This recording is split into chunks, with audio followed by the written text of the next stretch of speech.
Jail పోయిన విషయం జ్ఞాపకం ఉంది కదా మీ అందరికీ. ఓకే, బెయిల్ కోసం ఢిల్లీకి వెళ్లి సోనియా గాంధీ కాళ్ళు పెట్టుకున్నాడు పులివెందల పులి. అవునా కాదా? నేను చెప్పలా, వాళ్ళ చెల్లెలే చెప్పింది. నిన్న మొన్న షర్మిల గారే చెప్పారు. వాళ్ళ ఇంటిలో ఉండే రహస్యాల్ని వాళ్లే బయట పెట్టే పరిస్థితికి వచ్చారు. ఈ విషయానికి సమాధానం చెప్పమంటున్నాను. అది అయింది. మీరు ఎందుకు ఈ విషయాలు చెప్తున్నారంటే ప్రతి ఒక్క ఇంటిలో చర్చ కావాలి. పులివెందల పంచాయతీ రాష్ట్ర పంచాయతీ కాదు. వాళ్ళ కుటుంబ వ్యవహారం కుటుంబానికి ఉండాలి, కానీ ఈ రాష్ట్రానికి చుట్టడం మంచిది కాదని చెప్పి కూడా నేను మీకు తెలియజేస్తున్నా. తర్వాత ఎన్నికలు వచ్చాయి. ఎన్నికల్లో బాబాయిని చంపింది ఎవరు తమ్ముళ్ళు అని మిమ్మల్ని అడుగుతున్నా. నాటకాలు గుర్తున్నాయని మిమ్మల్ని అడుగుతున్నా. అక్కడ నాటకాలు ఆడి అందరూ కలిసి ఆ రోజు ప్రవర్తించి ఇప్పుడు వాళ్లే చెప్పే పరిస్థితికి వచ్చారు. జగన్మోహన్ రెడ్డి వివేకానంద రెడ్డిని చంపిన వ్యక్తిని సమర్థించే పరిస్థితికి వచ్చాడు. కోడికత్తి సీను జైల్లో ఉన్నాడు.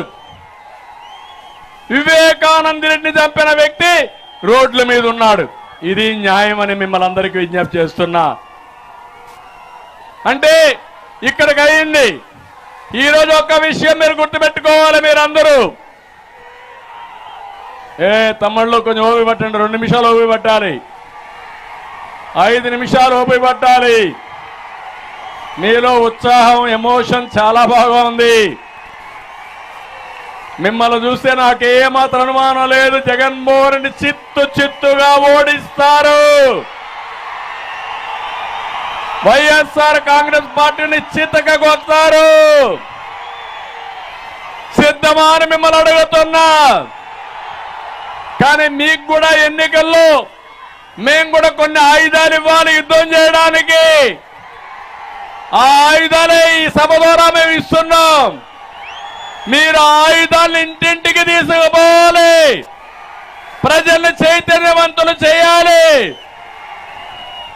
ఎంత దుర్మార్గుడు అంటే, ఏమమ్మా మీకు అన్నో తమ్ముడో కొడుకో ఉంటాడు, ఇంట్లో విభేదాలు వస్తాయి, వేరే పార్టీల్లో ఉంటారు, మాట్లాడుకోరు, కానీ అసభ్యంగా ప్రవర్తించరు.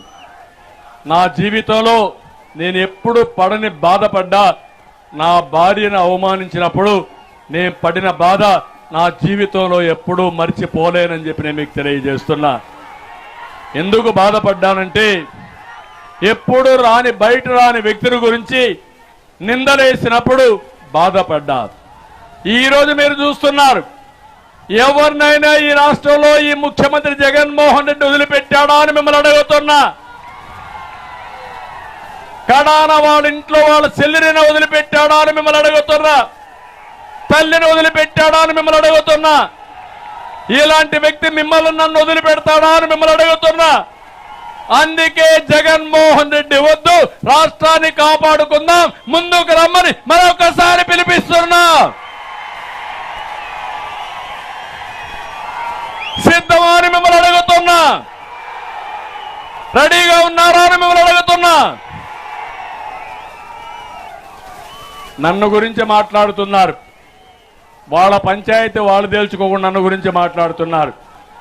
నేను ఆ రోజు, ఈ రోజు, రేపు ప్రజల పక్షానే నేనుంటా. నా ఆశయం ఒకటి, తెలుగు జాతి బాగుండాలి. కులం కాదు, మతం కాదు, ప్రాంతం కాదు, 10 కోట్ల తెలుగువారు నా బంధువులు, ఆత్మ బంధువులు. వారి కోసమే పనిచేశారు. నా చివరి రక్తము బొట్టున్నంత వరకు మీకోసమే నేను బతకతా, మీకోసమే ఉంటా, మీకోసమే పనిచేస్తా. నా శక్తి ఏంటో నిరూపించుకుంటానని మరొక్కసారి మీ అందరికీ హామీ ఇస్తున్నా. విభజన సమయంలో నేను ఆ రోజు ఒకటే చెప్పాను, 2 ప్రాంతాలకు న్యాయం చేయాలని చెప్పిన వ్యక్తిని నేను. కానీ ఆ రోజు విభజన చేశారు. ఆ విభజనప్పుడు ప్రత్యేక హోదా కూడా పెట్టారు. నేను అడుగుతున్న విభజన సమయంలో ఇదే జగన్మోహన్ రెడ్డి అసెంబ్లీలో పార్లమెంట్లో ఉన్నాడు. సోనియా గాంధీ వెనకాల దాంకొని నాటకాలు ఆడాడు. ఇప్పుడు ఈయన మాట్లాడతాడు న్యాయం గురించి.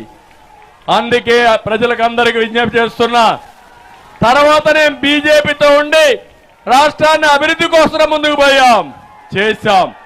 కానీ ప్రత్యేక హోదా ఇవ్వలేదని నేను విభేదించాను తప్ప ఇంకొక విషయం కాదు. అది కూడా రాష్ట్రం కోసం, మీకోసం, నేను నష్టపోయిన తెలుగు జాతి కోసం కష్టపడ్డానని మరొకసారి మీకు విజ్ఞప్తి చేస్తున్నా. ఈరోజు కూడా నా ఆలోచన ఇదే.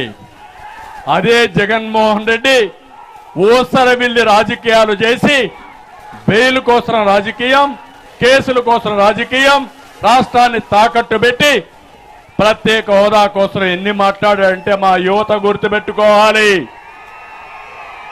కేంద్రం మెడలు వంచి ప్రత్యేక హోదా తెస్తా అన్నాడు. ఇప్పుడు మెడలు దించి కేసుల కోసం పాటుపడే పరిస్థితికి వచ్చాడు. ఇది వాస్తవం అని చెప్పి కూడా నేను మీకు తెలియజేస్తున్నా. అందుకే నేను మిమ్మల్ని అందరినీ కోరుతున్నా, ఈరోజు చింతలపూడి సభ ద్వారా పిలిపిస్తున్నా, 175 సీట్లకు 175 గెలవాలి. పులివెందలు కూడా గెలవాలనే సంకల్పంతో గట్టిగా మీరందరూ కూడా చప్పట్లు కూడా చెప్పండి. ఇక్కడికి వచ్చినప్పుడు ఏలూరు ఎంపీ ఉన్నాడు. నిన్నటి వరకు ఎంపీ, ఇప్పుడు కూడా ఎంపీనే, ఇంకా 2 నెలలు ఉంటాడు. చాలా తెలివైన వాడు. ముందుగానే పసిగట్టాడు పోటీ చేసిన గెలవమని. తప్పించుకున్నాడు. 5 ఏళ్లు ఈ ప్రాంతానికి చేసింది లేదు, ఆయన వల్ల లాభం లేదు, ఏది జరగలేదు అలాంటి వ్యక్తి. ఇప్పుడు మీరు చూస్తున్నారు, పక్క నియోజకవర్గం ఉన్నాడు ఎర్రిపప్ప మంత్రి. ఆయన కొడుకును పంపించాడు ఇక్కడికి ఎర్రిపప్ప. రైతులు గోన్ సంచులు ఇవ్వలేడు కానీ వేరే నియోజకవర్గంలో పార్లమెంట్ పోటీ చేస్తారు. గొప్ప నాయకులే కదా అని మిమ్మల్ని అడుగుతున్నా. తిరుగు తపాల్లో పంపిస్తారా లేదా అని మిమ్మల్ని అడుగుతున్నా. ఇంకొక ఆయన